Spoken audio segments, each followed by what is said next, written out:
What's up everyone? My name's Justin, I'm with the Thrill Keeper Home Team, and welcome back to our channel, Everything Jax Real Estate. In today's video, I'm going to do the market date report for the Mandarin area here in Jacksonville for February of 2024. In this video, we're going to dive into the amount of homes that have hit the market, amount of homes went under contract, what the prices were for the homes that sold, as well as what are the days on market for these actives in these sold homes, and what the absorption rates and different ratios are as pertains to Mandarin. Now, before we get started in that video, don't forget to like this video, subscribe to our channel, and ring the bell so you get notified when we post more content like this in the future. All right, now when I come back, we'll start going over our market update report.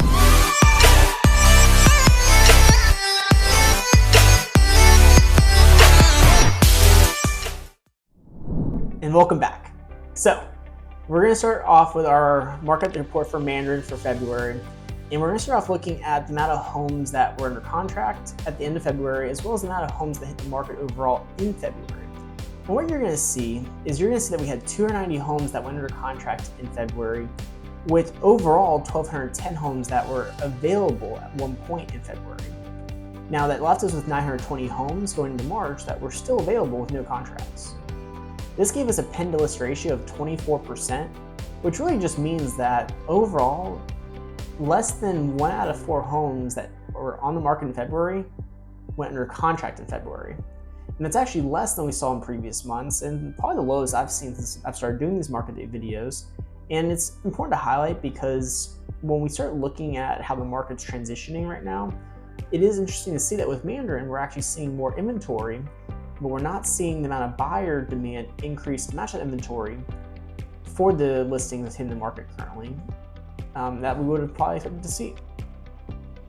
Now, all that being said, when we start looking at what was the range of homes that had the majority of homes or largest amount of homes in the market, for Mandarin, that's going to be your $400,000 to $500,000 price point. It's also going to be the price point or price range for the most homes that went under contract, because that's typically the price point range you're going to be dealing with mostly when you are looking into Mandarin.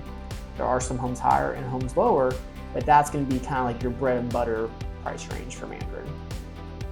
Now, for the median list price of the ones that for the homes that did get listed, that's going to be roughly $574,000, which just means that sellers are trying to get a little bit more for their home than what that median price range is of that $400,000 to $500,000, and also just means that there's more homes listed over $500,000 than there are listed under $400,000, therefore pushing that median list price further up. Now, we also see with this graph, what you're going to notice with this graph is that homes anywhere from say $400,000 to $700,000, there's a lot more of them available than there are not available. What I mean by not available is under contract. And so what it tells you is that if you're a buyer looking in this area and you're looking between $400,000 and $700,000, you're going to have a little less competition from other buyers, and you're going to have more options from sellers to choose the property that fits best what you're looking for. And on the flip side, if you're a seller, it means that you're going to have more competition, and that if you do get a buyer that's interested in your home, you may be more willing or wanting to negotiate with them, because at the end of the day, if you don't, someone else may, unless they absolutely love your house. And so ultimately, it's important to kind of know those things. And it's important to also keep an eye on these things as we go into future months to see if the contracts pending starts to get closer to the properties for sale. And that could be one of two things: either more contracts start to become, more homes start to become pending, or we see less homes in the market. However, most likely it'll be that first one, not the latter. Whereas we'll probably see more homes going under contract, and we may still see more homes even hit the market, but probably not less homes in the market, because we're going to more of a busier seasonality time frame here in Mandarin. Now, we also can see here that there was a total of 1,242 contracts that closed in the last 6 months, with a median price of $516,000. So relatively speaking, we're seeing roughly anywhere from 2 to between 200 and 300 homes selling each individual month. And ultimately, that kind of goes in line with the fact that we had 290 homes pending at the end of February. And really with that, the question will become, does that number start to go up some as we get to a more busier time of the year? It should. We should see more pendings. We should see more solds because it's going to be a busier time of the year. And with that, typically will come a higher price because there may be more competition than there is currently. So if you're a buyer right now, now's a great time to look because there's not a lot of competition, and ultimately sellers may be more willing to work with you now than they may be in a couple months, and maybe more now than they were a couple of months ago. So this is a very good little window if you're looking to buy. If you're looking to sell, it's still a great time to sell. It's just you want to be more cognizant of what you're putting your house out there for from a price standpoint, a condition standpoint. And ultimately, it's important to have your home marketed properly, having the right realtor you're working with to make sure it's marketed properly to ensure you get the highest amount of interest in it when you do hit the market. We also saw that there was 349 listings that failed to sell, and ultimately, that's pretty normal. We're always going to have homes that fail to sell in any given area. A healthy market's always going to have that, and so ultimately nothing too much to worry about there. But as far as if you ever wonder why a home fails to sell, it's many different reasons. It can fail to sell because the seller just had a change of plans. It could be that ultimately the price didn't warrant what the seller wanted, but what buyers were willing to pay, and so took it off the market. It could be that the condition didn't warrant the price that the seller was asking for. It could be that, like I said, the realtor maybe didn't market it properly to get the most amount of eyes on it as possible, and ultimately became a stale listing and the sellers had to take it off the market. So it can be many different factors, and you're going to have that in any kind of market, whether if it's an up market or a down market, you're going to have homes that do fail to sell. The important thing is we don't want to see that number of 349, we don't want to see it go up too fast, we don't want to see it go down too fast. We want to see it stay fairly linear over time, one way or the other. Next, we're going to look at the days on market. And with days on market, we're going to look at the active days on market. We're going to look at the days on market when we look at sold for the past 6 months. We'll look at days on market when we look at sold to the past month. And we'll also dive into the prices of the solds in the 6-month window versus the 1-month window. And so first thing we see is that currently the median days on market is 42 days on the market, which is less than we saw in January. And that's a big piece of that is because of the fact that we are starting to get more into that spring season, and buyers tend to kind of come out a little bit more ready to buy homes. Sellers also tend to have their homes market a little bit better sometimes in the spring. Weather does make a difference here. Even though we don't have crazy cold winters, it does make a difference.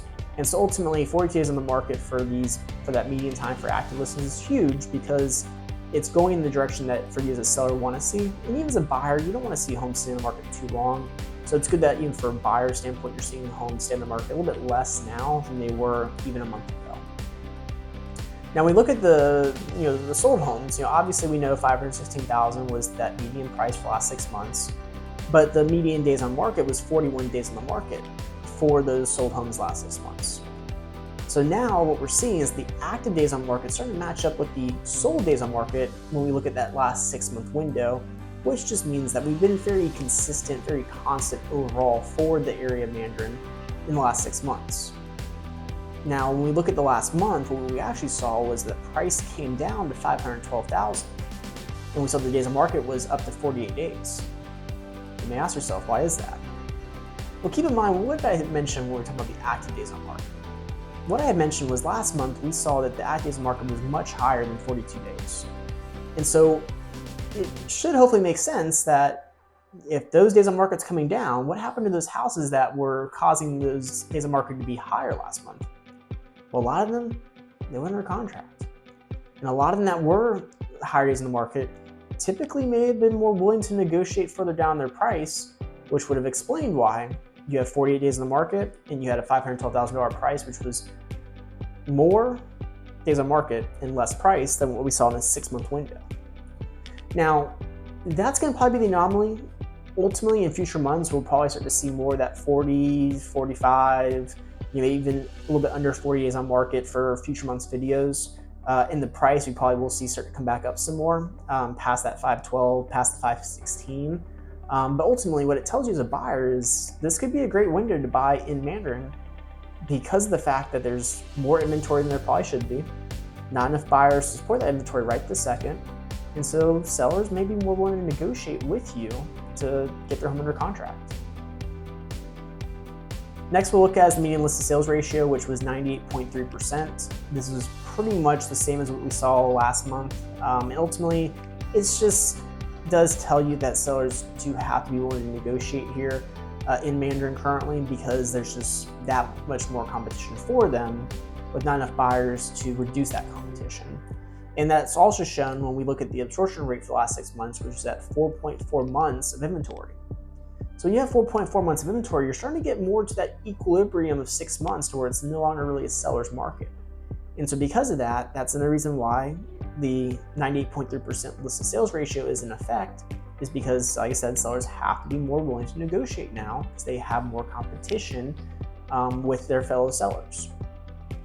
Now, in future months, we do expect the listed sales ratio to either stay constant or maybe go up some, and we do expect that absorption rate to come down some, because here in Northeast Florida, Jacksonville, Mandarin, when you get to March, April, May, June, typically those are going to be your busier times of the year, your buying season, as some people like to call it. And so when more buyers hit the market for that reason, you are going to probably see that absorption rate come down, because some of these homes are going to start coming off the market, and the amount of new homes in the market won't be able to keep this 4.4 absorption rate at that mark. It will probably come down, but it'll be great to monitor, because that's the beauty about real estate. There's no crystal ball to say this is how it's going to happen. There's always room for different things to occur. Lastly, we're going to look at this table down below. In this table, what it measures at different price ranges how many actives, pending, solds, failed to sell homes occurred in this area of Mandarin. And what you can see is, ultimately at lower price points, if you're a buyer, you're gonna have more competition. If you're a seller, you'll have less competition. You'll be able to get probably closer to what you're asking for your home. And if you're at a higher price point, if you're a buyer, you may have more options. You may have more room to negotiate. You want those closing costs, you got them. You want some money for a rate buy down, you got it. Because ultimately a seller at that higher price point may be more willing to give you some of those items because they know they have competition. And if they don't, another seller may for you. And so ultimately, that's always good to know, always good to see. The visuals, what I think is really important with this table, because visually, a lot of us like to know what's going on at different price points. I get people all the time. They'll ask me, "Hey, Justin, I want to buy a home. I want to buy a home in Mandarin for $400,000. What should I expect?" Like I tell them, right now, $400,000 price point, you're going to be in a situation where you'll have some options. You'll have more options than you may have had 6 months to a year ago. And you will have some competition, but ultimately you do have the ability to negotiate a little bit more now because of the fact that there's more options. And as we've looked at this video today on, sellers are going to be more willing to negotiate with you, as shown that list to pending ratio, or pen to list ratio. So all those things are very important to know, because if you're looking to sell, it's important to have the right realtor in your corner to make sure that they're marketing your home properly to get you top dollar for your home. If you're a buyer looking to buy, it's important to have a realtor who knows the area, the in and outs, what's going on, where's the area been, where's it going, where's it at currently. And so ultimately, if you're a buyer, start watching this video and you have any questions, at the bottom of this video in the description is a link to my calendar.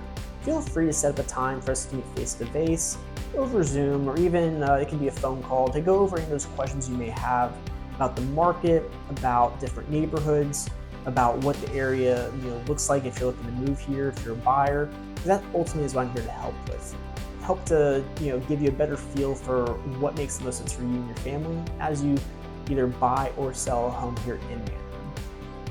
Also, if you like this video, just shoot us a like on this, subscribe to our channel, and ring the bell so you know if I would post more market updates like this in the future.